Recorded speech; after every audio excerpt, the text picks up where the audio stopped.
God'll get you for that one.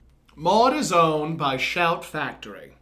God'll Get You for That, Walter, is produced for entertainment purposes only. Sponsored in part by Findlays Friendly Appliances. Propriety, noun. I'm sorry, I don't know why I said. Hello, everybody, and welcome to another episode of God'll Get You for That, Walter. You sound very raspy. You're giving me very much Brenda Vaccaro, Lauren Bacall. Oh, good. Realness. Hey, listen, I've always been able to sound like a husky-voiced female. I'm not surprised. I don't think this comes as a shock to anyone. No. But who are you? I'm Tomcat. Who are you? I'm Toni Homeperm. I'm going to start calling myself Tamcot from now on. You want to know who gave me that name, actually? Stella Virgin. Gave you what name? Tamcot. Tamcot. Switched around the vowels. Welcome to God'll Get You for That, Walter, a podcast where we discuss the hit 1970s sitcom, Maude. And today we are going over Season 2, Episode 14, The Office Party. Which is our episode 38. Episode 38. Look at us doing the thing. Look at us doing the thing. And this originally aired December 18th, 1973. Just in time for the Christmas season of that year. Just in time for the holidays. Mm-hmm. It was directed by Hal Cooper. Okay. And written by Woody Kling. Okay. There are a bevy of guest stars. Yes. A bevy of guest stars. This is probably the most,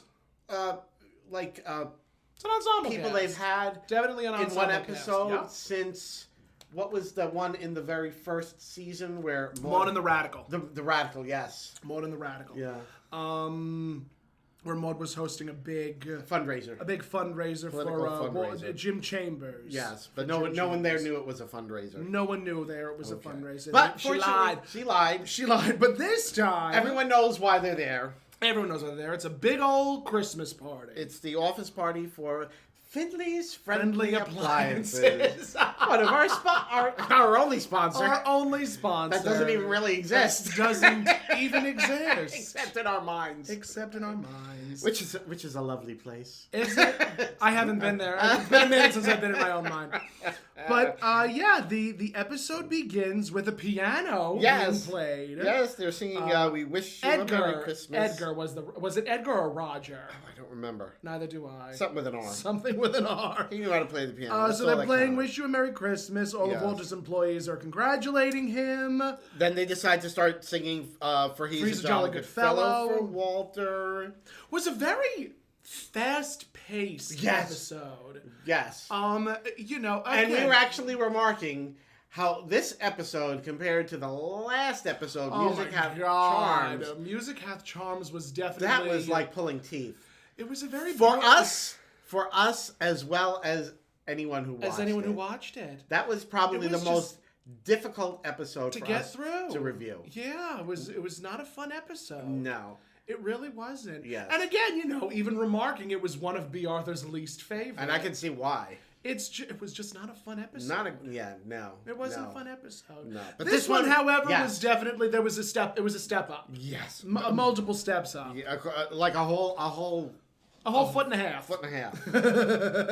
Exactly. That was like bargain basement, and now we're up back to the penthouse. Me and Tony were actually remarking on how gorgeous Maude's dress was. She was wearing, it was one of her dress vests. It was one of her dress vests. And it was like this white and brown plaid. White, brown, and green plaid. Yeah. Very, very holiday.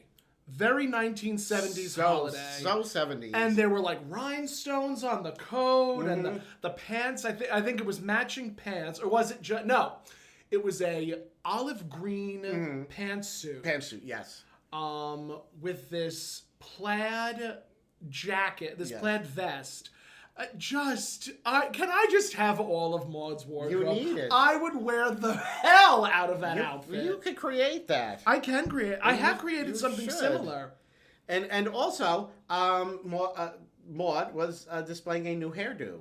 Yes. She had It was swept over. It was shorter. Yes, it was shorter. Yeah. It was shorter. It was swept over almost like into a very specific coif. Yes. But it was still very much Maude. Yes. Like, it was still B. Arthur. I don't think I've ever seen very many women rock that hairstyle in the 70s. No. There were definitely a lot of hairstyles that were on display, like Edna's very fluffy, almost like a Farrah but very short. Yeah. There was also Harriet. Helen/Harriet. That was very like not banana curled. French twist? Not even a French twist. It was like up, and it was curly and frizzy. Yeah. And then there was Margaret's. That was very 60s.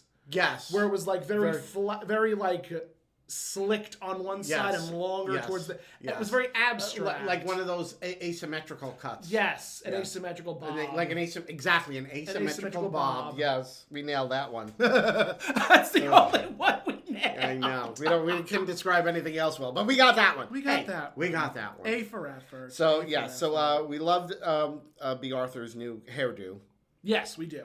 So. And B. Arthur. Maude exclaims that, last year 4 of you were already passed out, so please, on the double, drink the eggnog out of our best Steubenware. Their Steubenware, which is really not.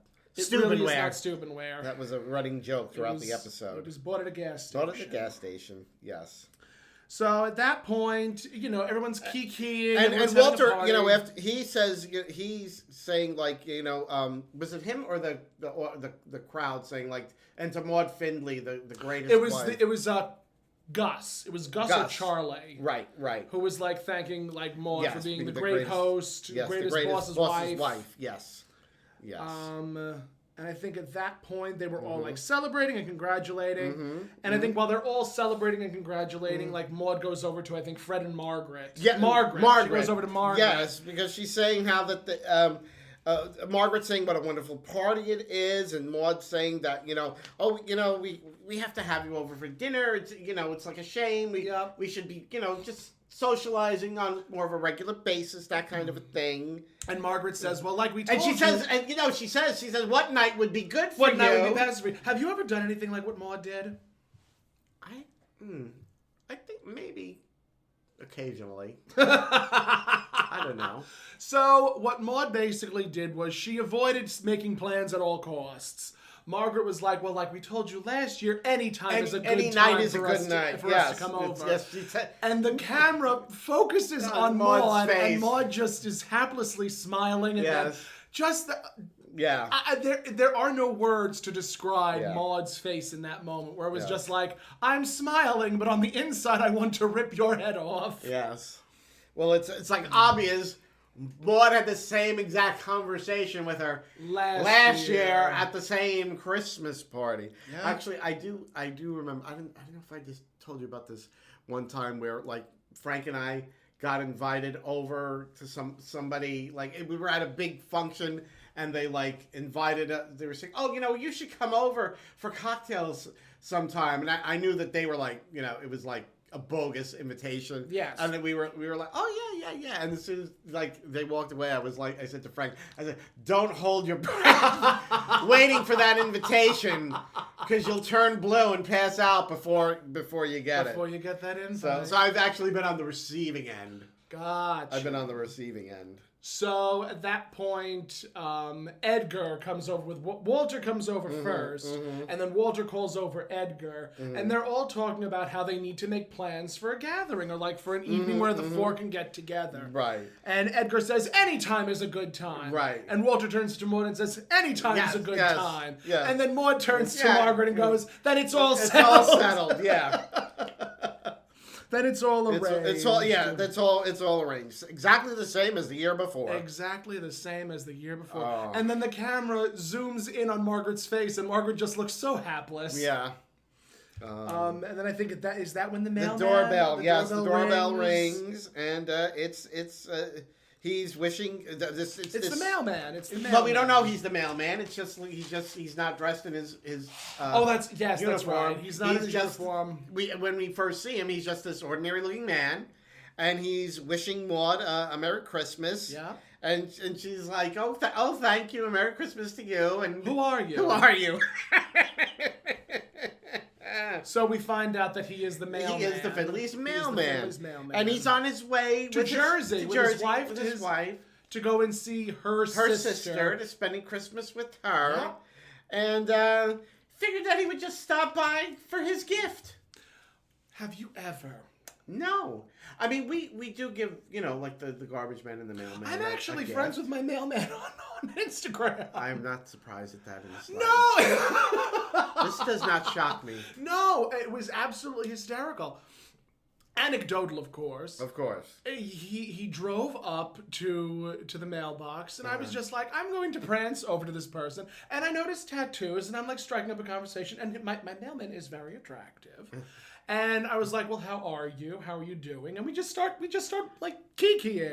And I find out that he's married to his partner, and they live in the area. So I was like, I would love to get together some point. And I'm like, I'm trying to make plans with my mailman. I've officially become every housewife stereotype. You are a true suburban housewife. You just need the husband. It's the only thing, it's the only thing that's missing. You're missing. Only thing that's you missing. have everything else. I have the hair. You have the hair, outfits, the clothes. I have everything except the husband. You got the nails. You're set. It's just so you're only missing that one component. But I mean, every year, for Christmas, my family would leave either a case of beer for the garbage man or like a card for the mailman. They give the garbage man beer? Yeah. Oh. Yeah. Oh, I don't know. My family gives a case of beer. I would be afraid they'd start drinking out of the trunk. Why not? Honestly, I mean, we just give them cash. No. I mean, yes, but also I like the idea of giving them booze. Okay. I don't know, because that's how I was raised. Oh, okay. That's how every year, without fail, my father would give them a case of beer. I don't know if it was Heineken or Coors. It's a little hard to divvy up though. I mean, if it's a 6-pack, you could share it with your driving buddies. Okay. What if they'd rather have the cash? I mean, but what if they prefer Chivas Regal? We'll get them Stella Artois. Or Martini and Rossi on the rocks. Get them Bacardi and Cola. Or maybe they just want some Ripple. I hate you so much. Boone's Farm. Remember that? You don't remember that? That was big. That was big in the 70s. Was Boone's Farm. Reuniti on Ice. Why not? Yeah. That was big in the 70s. Like those very cheap, very fruity, very sweet wines. I mean, they still exist. They're just called wine spritzers. Yes. Or wine coolers. Yes, pretty much. Oh goodness. So what do you give your mailman every year? Cash. You just give him cash? Yeah, we just give him cash. Okay.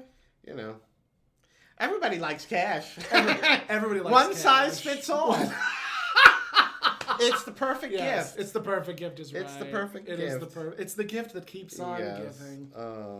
So Maude ends up Mauding him. Maude and the mailman. To death. So she goes into this little soliloquy. Yep, a little about a monologue. Yes, she goes into a monologue. A monologue about gift giving. About gift giving. Yes. And how you should be grateful that my husband pays your salary. Yes. Yes. I would never be so bold. Yeah. I would never be so bold as to tell my mailman that he's a public servant and that we pay his salary. That's so rude. I mean, it's so rude. It was sort of like she should have gotten the mailman a gift, but the mailman shouldn't be making a stop. I mean, not for for his, not to detract, but didn't Maude also say that the mailman said I was not going to be around tomorrow? Right. Yes. Which is because that's obviously Christmas. Yeah. This is Christmas. The day that they're all celebrating. There's no mail Christmas delivery Eve. on Christmas anyway. There's no mail delivery on Christmas. But I mean, as a mail person, I would. What? Especially at nighttime of all times. Yeah. It was just a very bizarre thing. Yeah, it was a weird. It was very bizarre. Weird thing. But they had to throw that in, I guess. I guess they did, just to show that Maude is still Maude even at Christmas. Even at Christmas, some things never change. So and she's making it out that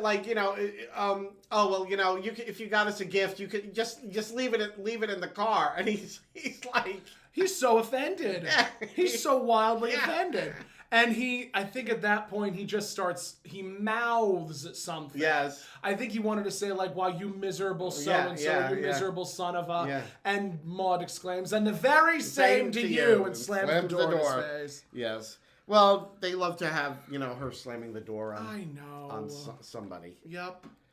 So that's when she makes her way over to...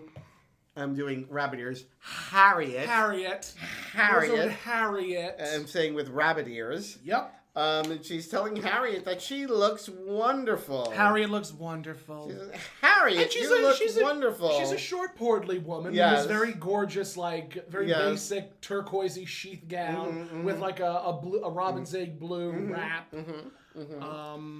And Harriet's, she's thanking, her, and she refers to her as Mrs. Findlay. Yeah.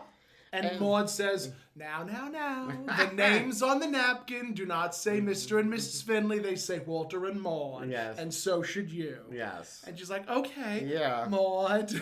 And then sends her on her way. And just the look on her face. Yeah, and it's like, it was weird because at the moment you don't know. You're wondering, like, why. What's going on? Why does she have that Why does she have that look? put him on her face? Yeah, they did, without knowing what happened, you don't really understand the situation. Yep. And then what happens is Walter. So she goes over to Walter. Like, Walter comes over and Walter goes, "Walter, look. See how happy I made Harriet." And Walter's like, "I don't know, Maude. I think you offended her." Yeah. And she's like, "Oh, come on. Harriet's always been a good friend of ours.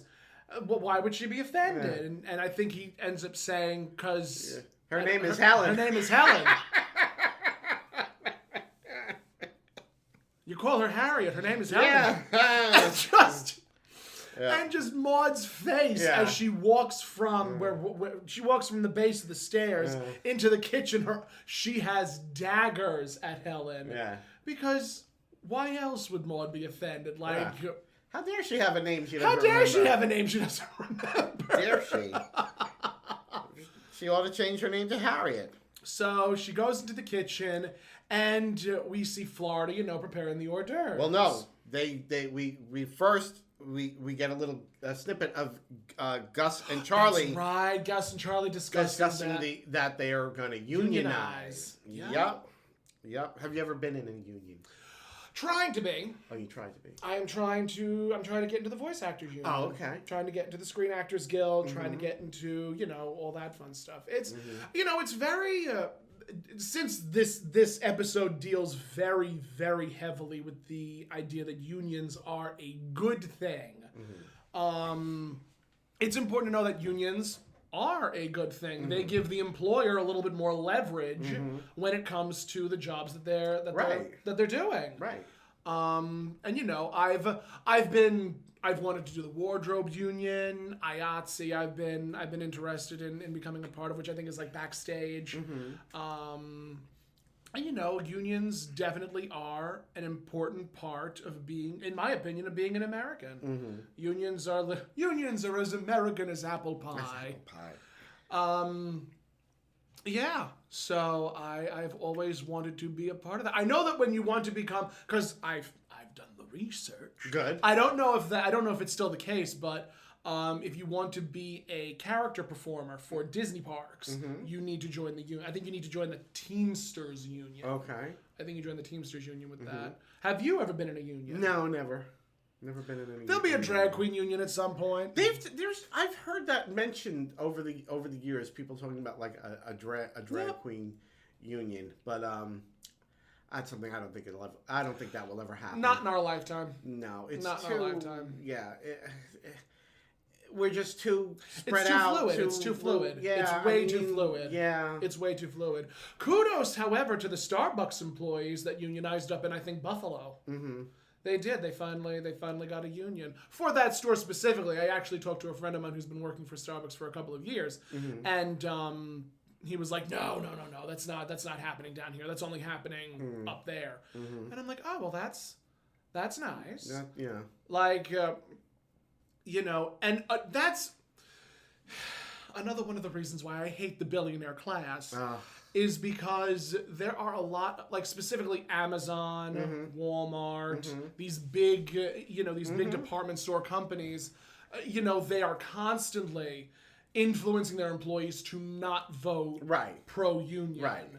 And it's very disingenuous. Like, oh yeah. Would you not want your employees to, have a little bit more? No. Of course they don't want their employees to have more power. No. Of course they don't. I mean, there are actually, a lot of people working full-time for Walmart, and like... They're getting pennies. And like, they have to rely on like, Medicare and Medicaid for their health insurance. That's right. And like, if you're working for somebody full-time, you should, well, literally everybody who lives in this country, if you're paying taxes, you should have health insurance. It's ridiculous. Yes, I agree. It's ridiculous. Like the state of health insurance in this country. I mean, look, the healthcare system in general is an absolute nightmare in this country because everyone's not out for the little guy. No. Everyone's out for their own pockets, and this is a capital. I was actually just having this conversation today. We live in a capitalist society. Yeah. Oh yeah. The money will rule over all. Absolutely. We have this country. We have some of the best like medical care available that most people can't afford. It's pathetic. It is. It really is. It's very pathetic. It really is. But that's our feelings on unions. That's our feelings on unions. We are very solidarity forever. So now we're back to Maude is in the kitchen with Florida, and she's telling Florida that she wants her to be able to leave by 8 so she can be with her family. And she's saying how, she feels that, she's still part of their the Findlays family, but Florida mentions that she didn't see her name I didn't see any napkin. I didn't see my name on the napkins. Her name is not on the napkin. There are moments in Maude where I just appreciate the actor or actress opposite B. Arthur. Just watching her deliver these lines, because sometimes those facial expressions are funnier than the line that Maude is delivering. There are times when Esther will like look at B and her mouth will like cock off to the side, or she'll like be chewing on her lip, and it's just so funny. Yes, it's so funny. And Maude is telling her that this is just as much her Christmas. That one of the three wise men was black. Yep. And what does Florida have to say about Probably that? the one who cleaned up after everybody.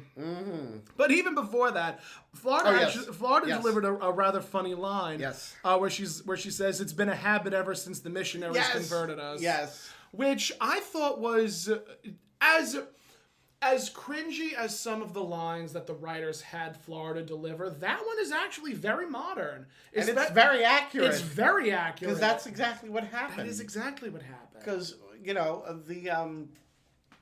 the Africans that were taken, against their will from Africa, that were not Christians. Nope. A lot of them were Muslim. Yep. I mean, I don't know. I don't know enough about it, but I know a lot of were Muslims. I don't know very storied histories. I don't know what the spiritual practices were of the people from there that were taken. Yes. But they definitely were not Christian.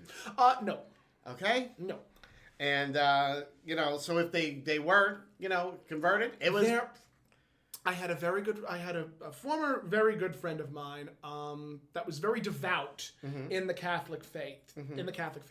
Her family originated in Trinidad, and Trinidadians were invaded by missionaries, and I use the term invaded because that's exactly what they did. That's exactly what happened. That's what they did. Yeah. The Christian Catholic faith was indoctrinated. Yeah. And that was how. It's just I know. I have a lot of opinions on religion, specifically Catholicism and Christianity. Yeah, it's like why can't they just mind their own business? I don't know, but no, they've got to Before I say something I really will regret, let's move on. Moving on. Doorbell. And it's Chris. And it's Chris. Played by Fred. That the baby pussycat face. The face. That baby face. I feel like I do that to my cat. You do. I do. I've seen you do it. I've seen you do it. Oh, that face. So Chris comes in and he's like, "This is Carol's fiance, everyone." Carol's intended. Intended. Yes. And the crowd exclaims like, "Yay! Congratulations!" And Carol and Philip they come downstairs, and she's giving Chris a big hug and a kiss. Yep. Maude is helping Philip with his coat, and they're talking about They're going caroling. They're going caroling. And Maude's talking about how he was, practice his Christmas carols, and Philip is hoping he's going to make some money out of doing it. And Maude's like, we don't go to strangers' houses looking for money. Yeah. We don't do that. Yeah. And then she proceeds to say, if anybody offers you candy, don't take it. You don't know what's in it. Right. And Carol says something about, I don't think that's anything that Jesus taught. Yeah, she said, I don't think that was anything that Jesus taught her. I don't believe that's what happened when Jesus was around. Yes. And Maude says Jesus was born in Bethlehem, not New York. Not New York. But, one of the funniest things that ever came out of the 80s was the idea, or even the 70s, I don't know when it happened specifically, but the idea that people will take something and put it into a candy and give it to a small child. When did that become a thing? In the 70s. It did start in the 70s. Yes. Why? I always wondered about. I wonder if that is really more of like an urban legend. I want to believe so because let me tell you something. There is no way on God's green earth that anyone worth their salt will give candy that is infused with THC or any other type of drug to a child. Yeah. I do not believe that for a second. Well, I remember when I was a little kid, I was more about hearing like, oh, kids were getting apples and like razors were stuck inside them or something. Yeah. That does sound familiar. Yeah, I remember that when I was very little, about people talking about like, oh, if somebody gives you an apple, you have to like cut the apple to make sure there aren't razors inside, and yeah, and then when I was a little older than that, I remember like stories about like, somebody like that they put like LSD in the candy. Jesus wept. I wish I never got. I know you're not kidding. I never got to go trick or treating. That's right, you were a Jehovah's Witness. My mother was in Jehovah's Witnesses. They didn't trick or treat. That's right, they didn't believe in trick or treating. So every year, like in school, like around Halloween, like other kids were able to come in with a costume and do like their Not little Tony. Not Tony. Not little Tony. I had to like just sit on the sidelines and just watch, and but now I do it all the time. Every day is Halloween. You got it in the end. I got my Halloween. You got your Halloween in the end. With spades. You got your Halloween pussycat. I got my Halloween pussycat. Don't push your luck. But yeah, it's true. I mean, when I was younger, Halloween was like a really big deal because we lived in Brooklyn, and we lived on a block that had a whole bunch of kids on it. So we would all get together and go to each individual house. Sometimes we'd go around the block. Sometimes we'd go across the street around that block. Did you see? I wanted to do it so badly, and I tried to anytime kids were talking about their trick or treating. You wanted to be involved. I was listening intently. You were listening intently. So now, did you have like a little plastic pumpkin or a bag? If you were hardcore, you took like a pillowcase. Yes. That still happens to this day. Hardcore trick or treating is you take a that still happens. That is still a thing to this day. But here, nobody trick or treats anymore. Yeah. I don't know. It's unfortunate because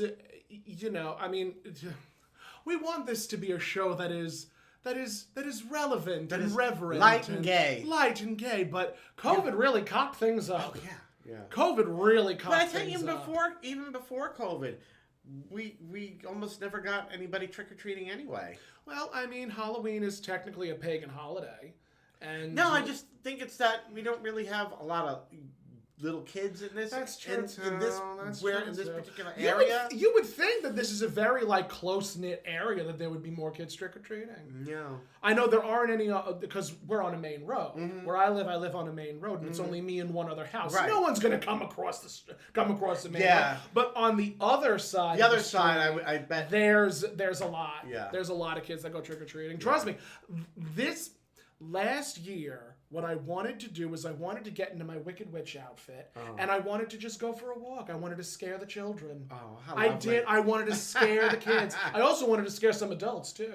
Yeah. But fortunately, I ended up going to my cousin's best friend's house, and me and them did Hocus Pocus. We did the Sanderson sisters, and there were a lot of kids.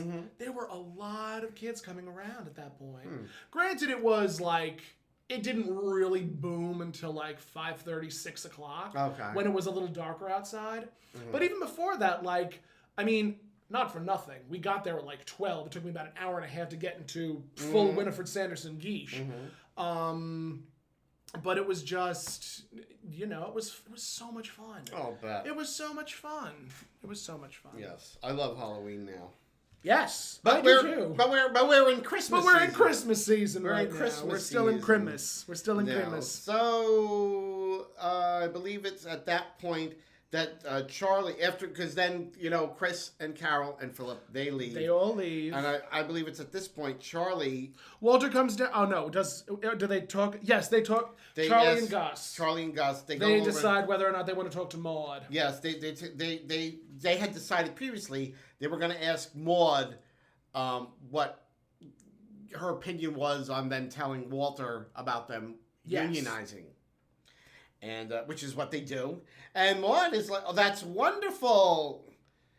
And because Maude is all for unions. She's very pro-union. Yes. And I believe it's at that point Walter comes downstairs as Santa. In the Santa he comes suit. down in the Santa suit. Ho, ho, ho. To give the checks bonuses. Yes, in Florida says to Maude, isn't that a little hokey? Yes, she does say that. Yes. And then I think Maude turns to her and goes, he does this every year. It's just, it's become tradition at this point. And apparently he also has an Easter Bunny suit, too, that he doesn't. But we never see him in it. No. We never see him in it. And Walter, he's giving a little speech to his employees. All about family and about todetherness. He's honored to be their employer, and that they're not really like his employees. They're like family. They're like friends. And he does mention about that, he said he's not like, this is real feelings. He's not like, because he's off the booze, so it's not like, He's not being dramatic. Yes, it's not that he's saying this because he's a little toasted or whatever. He's, completely dry. And they're going to get their bonus checks, and we work together. We take pride in team spirit, and Maude's like, well, and Walter, they have a surprise for you. Yeah, and Walter is not incensed, but he's taken. He's like, they don't have to get me anything. I just want their friendship. Yup, your friendship and your family is more important to me than anything. Lord, it's priceless. Yup. There's something priceless. Yes. Something priceless. Yes. And boy, howdy is it ever. Mm-hmm. And at that point, I think Charlie says to Walter, we've decided to join the union. We've decided to unionize. And Walter at first does nothing. Walter laughs. Then he laughs, yes. He guffaws. Yeah, he thinks it's a joke. Yep. And that's when Maude stops him and says, "No, sweetheart. They're telling the truth. They've decided to unionize." Yes. And I think at that point, does she break into solidarity? I think at that point she says, "Everybody, solidarity forever." Always with a song in her heart. I know. With a song in her heart. And Walter's like, "What's come over all of you?" Now he becomes incensed. Yeah.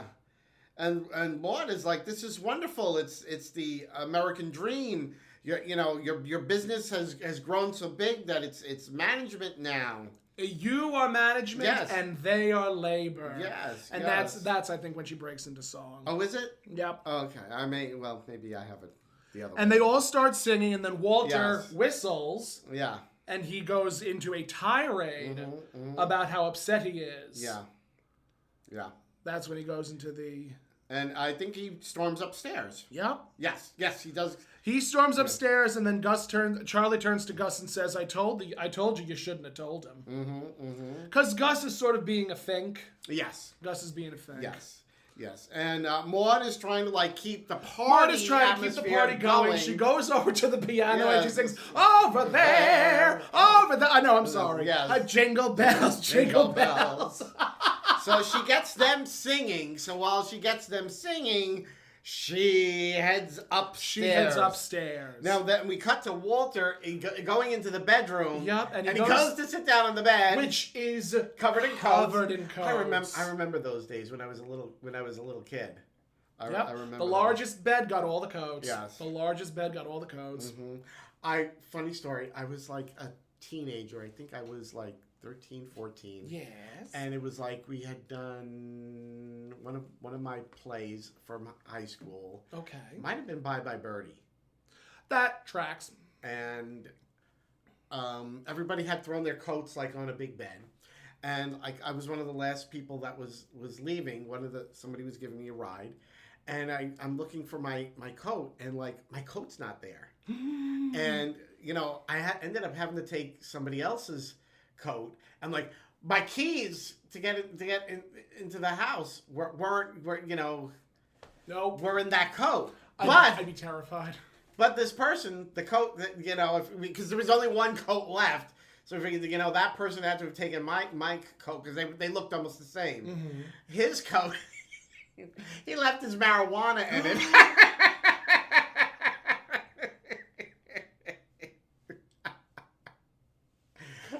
The reason that makes me laugh is because just recently I was with somebody and we went to go and pick up a deposit of some kind. I won't mention what it was, but it was something to stimulate the mind. Okay. It was weed. So we pick it up, and then we start heading back to their place. And they get the brilliant idea to put it in my purse. Okay. So I go, we exchange pleasantries. I go back to my place, not realizing that the pot is still in my purse. And, it's been about a day or 2 days, and I'm holding onto my bag, and I'm like, why do I smell weed? Right, because it's in your purse. Why do I smell that? And because I had to go fill up my car. Okay. And I pulled out my wallet, and I'm like... Right. I'm like, oh no. Oh no. Oh my. And I found that still in there. That the parcel was still in the bag. Okay. So I dropped it off at their place the other day, and that was it. Okay. And that was it. I can't stand the smell of it. It's awful. I don't like it. It's such a tragic smell. I have tried every single Bath and Body Works spray that I have. I sprayed it into my purse just to try and get rid of it. It doesn't get rid of it. Yes. As I've said, I don't have anything against it. Neither do I. I don't have anything against it, but it's never done anything for me. I can't stand the smell. I prefer edibles over the smoking. I'd rather would just have a cocktail. You want to be high on life like Walter. Yes. You want to be high on life like Walter. Life. So Walter goes to sit on the bed, which is covered in coats. And we find Edna and Harry underneath all the coats. Yes. I don't know how they were doing anything under all those coats. They weren't. They were acting. Well, that's true. They were acting is what they were doing. But yeah, you'd think they would have, used the guest room or something. They didn't have a guest room. They did have a guest room. They tried to put Chris in the guest room. They did try to put Chris in the guest room. But then Maude, like towards the end of the episode, say, just go in the closet like you did last year. Yes. So they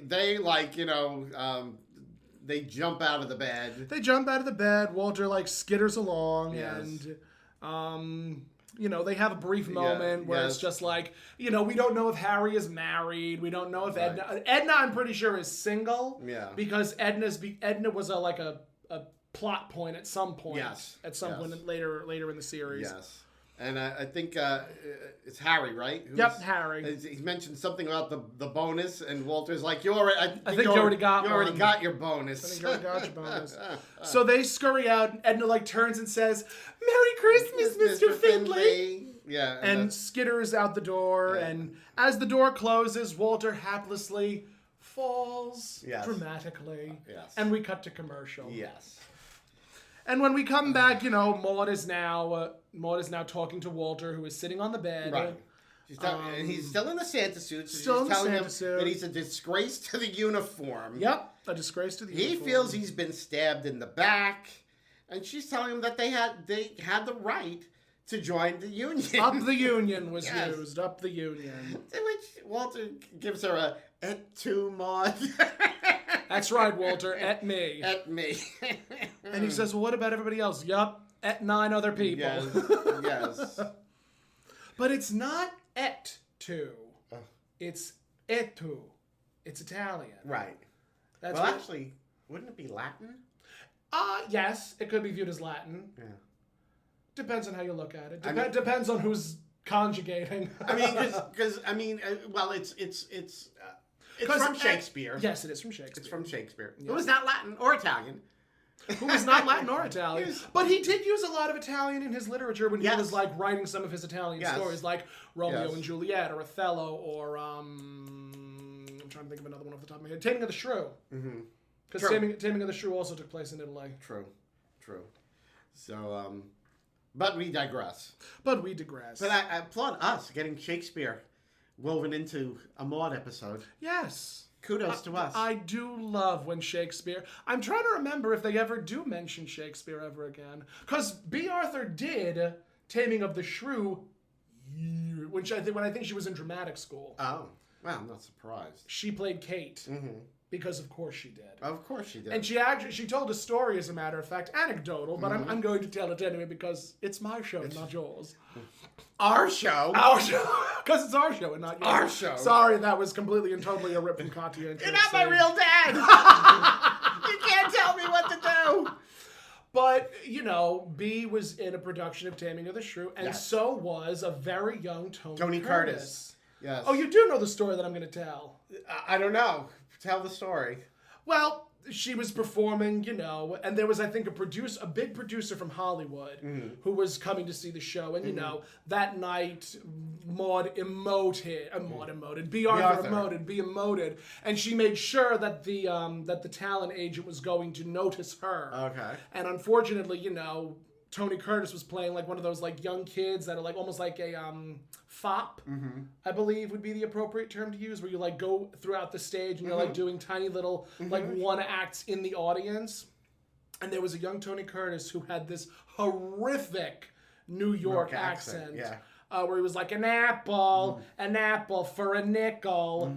And the talent scout whisked him off to Hollywood, and he changed his name to Tony Curtis, where he became an enormous star. Yeah. Isn't that something? Yeah. He was gorgeous. I remember. Yes, he was. I remember something like B. Arthur was discussing about one time, like, because I think they were always good friends. Yes, they were very good friends. I think she told a story about like one time he like was visiting from California, from Hollywood, and he was telling him all this story about some like famous Hollywood actress that he slept with. They were just thrilled for him. Yes. One of the many perks of Hollywood stardom. Yes. Oh, hell's bells. Yes. So, moving right along. So, Maude is telling Walter that they have the right to unionize. And he's like, well, Walter now goes on this tirade about how I don't have enough funds to unionize them. I don't have enough. I wish their bonuses were bigger. And, he was like, Maude suggests, if you won't tell them, I will go down and talk to them. And Walter's like, well, what are you going to say to them? She goes, well, what I'm going to do is I'm going to say that they had every right to unionize, and then I'm going to show them the slides of our trip. But she's going to explain to them why their bonuses are so small, and then show them the slides of their vacation to the French Riviera. Yeah. So that's where the bonuses went. It went to the trip to the French Riviera. The French Riviera, yeah. Isn't it something how like this sitcom really puts a focus on capitalism at its finest. Yeah, very true. See, now we just have, billionaires. No, we just have billionaires. We just have billionaires who are like hoarding all the, all Yep. the wealth. Like a dragon hoarding gold. Yeah, exactly.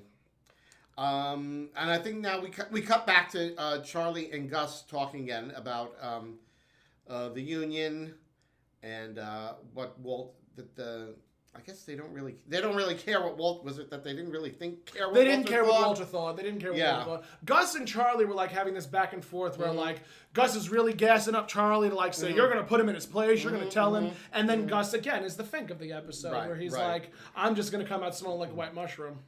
Mm-hmm. So I think at that point, Walter and Maude come downstairs. And I think Walter's like, guys, the economy's strapped. There's not enough money for me to like unionize you people. Right. And then at that point, Florida comes outside, comes into the living room and says, "Caviar served," which just tickled me. Right. It just tickled me. Right. Walter was trying to downplay Findlay's friendly appliances, that they're small potatoes. Yep. Everything like that. Yep. And I think at that point, Charlie says, well, it's okay if we like have to stay extra because Walter was saying like, you guys might not be able to stay later if like we can't stay until midnight because you guys will be unionized. Yeah. And Charlie suggests, well, that's all right, Walter. All you'll have to do is pay us time and a half. Yeah. Yes, exactly. Which makes 100% sense. Yes. And then at that point, Walter screams, "Get out of my house!" Yes. I know at one point they yelled at the couple, Margaret and Roger. Yeah, I think was it Margaret and Roger or Margaret and Edgar? I don't remember now. There were so many names, but I know he yelled at them that the dinner date was off. Yes, he did. The dinner date is off, and Maude was like, "No, we're not going to cancel the date. Everyone is going to stay here. We're going to sing carols." Yes, and he was going on that a union will ruin everything. Yep. Yes. I think at that point, the doorbell rings, and it's the Harmons. Yes. Actually, Maude, before that even, Maude was talking about, where is your Christmas spirit? Yep. And Maude, I think she was saying that something about being all her fault, and that they're all their friends. Yes. Because Maude was trying to make nice with everybody. Yes. She's still trying to, make peace with everyone. Yep. Yes. And God bless her for it. God bless her. Because no one else was listening. God bless her. Every one of us. God bless us, everyone. Tiny Maude. And so, yes, I think that's about when the doorbell rang, and it was Arthur and Vivian. It was Arthur and Viv. And Vivian points out that they're under the mistletoe. They're under the mistletoe, so Arthur, of course, kisses Walter. Kisses Walter. Maude she's trying to save the party. Yeah. And I know there was something about where this is where it came up about her telling Edna that she could Edna could use the closet instead of going upstairs. Yes. Because I think Maude was at the top of the stairs, Yes. And I think Edna goes to get her coat, and Maude says like I think she said like one step up that stairs, and I know that Maude said something like backhanded to Edna. Mm-hmm, mm-hmm. Yes, she did.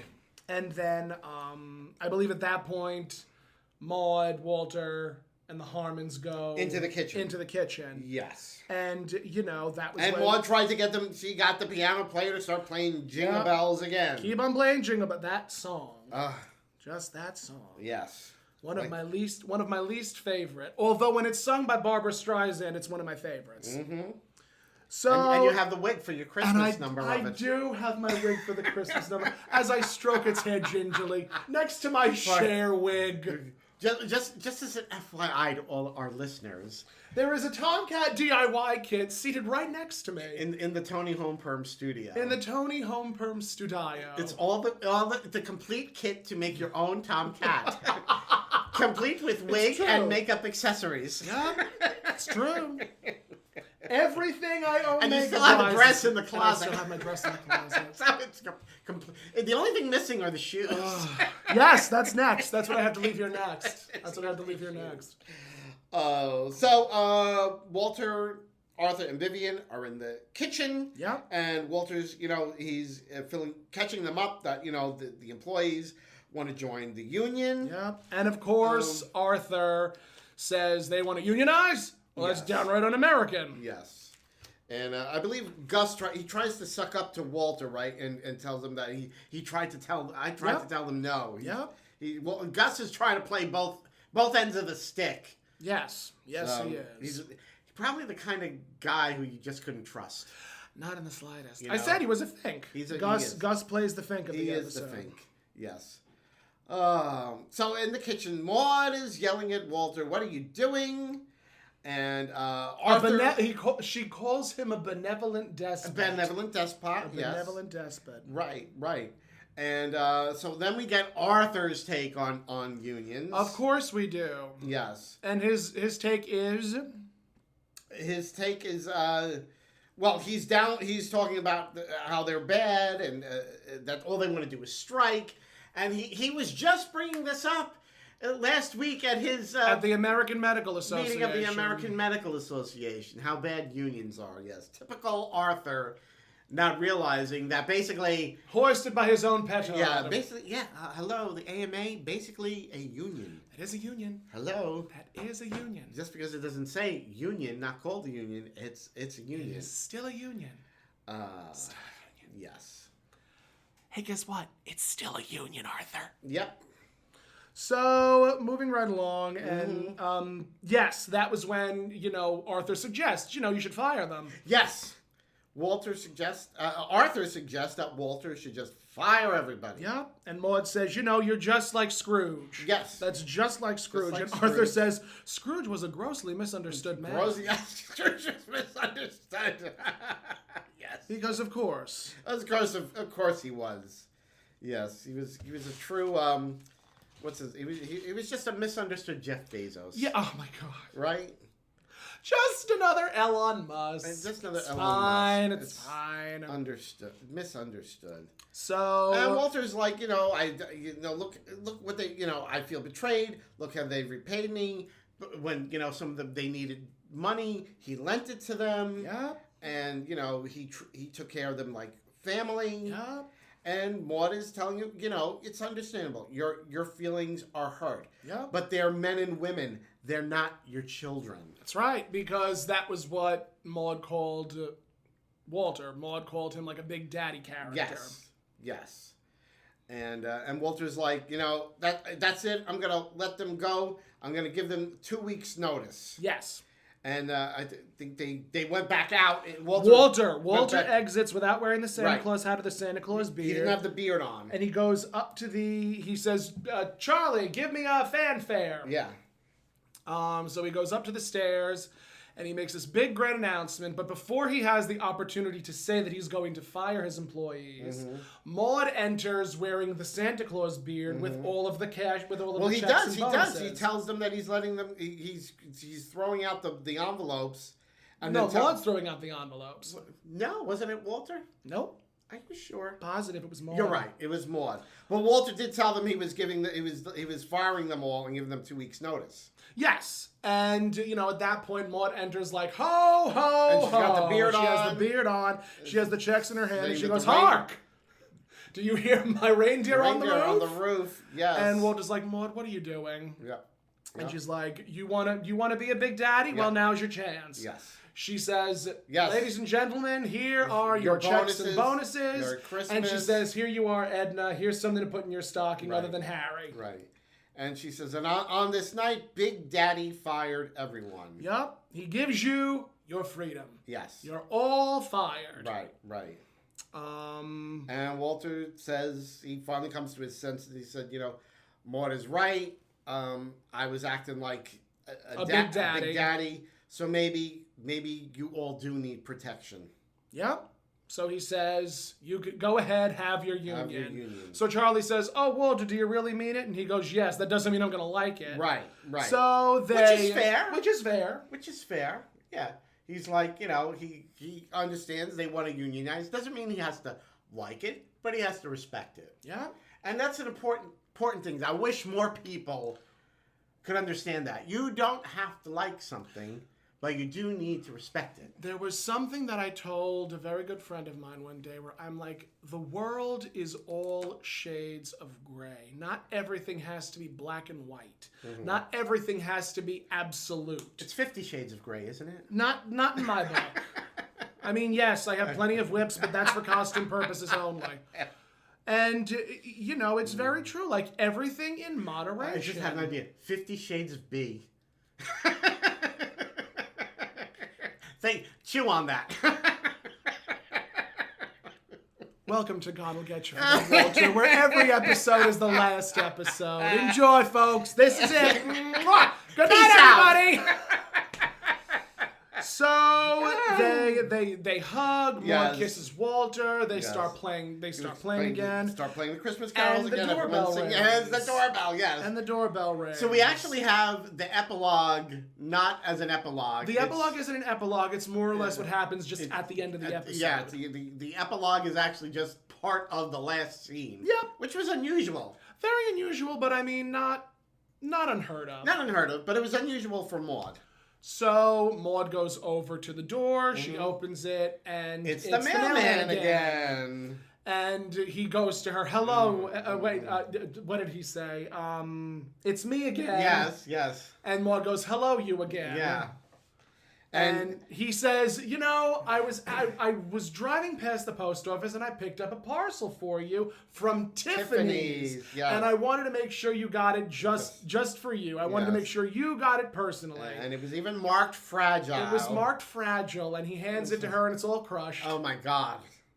That's like how, I pray I don't get any of my Amazon Prime boxes looking like that. Most of yours are wigs, so it's That's fine true. if they come They're not gonna get that damage. So Maude takes the package and mutters something under her breath, and the mailman goes, "And the very same to you," and exits. And then Maude slams the door and then goes over to throws the box away, and just starts singing Jingle Bells. And starts singing, and that's how the episode. And that's how the episode ends. It was quite a busy episode. A very busy. Very fast paced. Lot going on. Lots going on. A lot of characters. A lot of people. A lot of names. Don't know if we got them all right. We did not. Don't really care. Don't care. Absolutely zero care. They got their paychecks, and some of them have their own headstones. It's fine. Yes. And somebody got Edna. Someone got Edna. Harry got Edna. We know somebody had Edna. At least one. I think it was Margaret and Edgar, Roger and Harriet. I think. Maybe. Who knows? I don't know. But a good time was had by all. A good time was had by all. I actually enjoyed this episode. Yes, it was very good. I really did. I did. I enjoyed it. I enjoyed it, especially because it deals with a very heavy topic that we're still addressing today. It's just amazing. It is amazing. I wish more politicians were pro-union. Yeah. I do. I wish more politicians were pro-union. Yeah, and they try to convince people that how bad they are. Yeah, But why? Why, Tony? Why are they convincing us that they're bad? Well, they're trying to. Because certain politicians are trying to take away power from the people. That's why we have these voting rights bills now. That's right. We have voting rights bills in 2022. Why? Why are we having voting rights bills in 2022? Yes. I actually just saw recently there was a new bill that was introduced for veterans getting health care. Like you serve, you get health care. You go to the VA, you get health care. Right. 163 Republicans voted against that bill. Right. Why? Right. What is the point? Meanwhile, they have health care for life. Of course they do. Yeah. Of course they do. They have health care for life. Because what's good for the goose is good for the gander. Right. So very nice of them who already have, health care for life to be, turning down health care for and please, veterans. I want to make this very clear. One of the beautiful things about Maude is that Norman Lear and the writers and the creators will always try to point out the hypocrisy of both sides of the coin. And I do believe that was one of the reasons why Maude was one of his favorite shows to work on, because he was able to point out the hypocrisy from the Democratic side and the Republican side. But there were just some things that were fundamentally correct that the Democrats were doing. And I mean, were there things that the Republicans were doing correctly? Personally, I don't think so. No, I don't think so. But I mean, But it is what it is. That's what I have to say. It is what it is. It is what it is. We thank you so much for listening to this episode of God Bless You for That, Walter. Very fast paced. Very fast paced. If you would like to hear I'm out of breath. You're out of breath. I'm out of water. I'm out of water.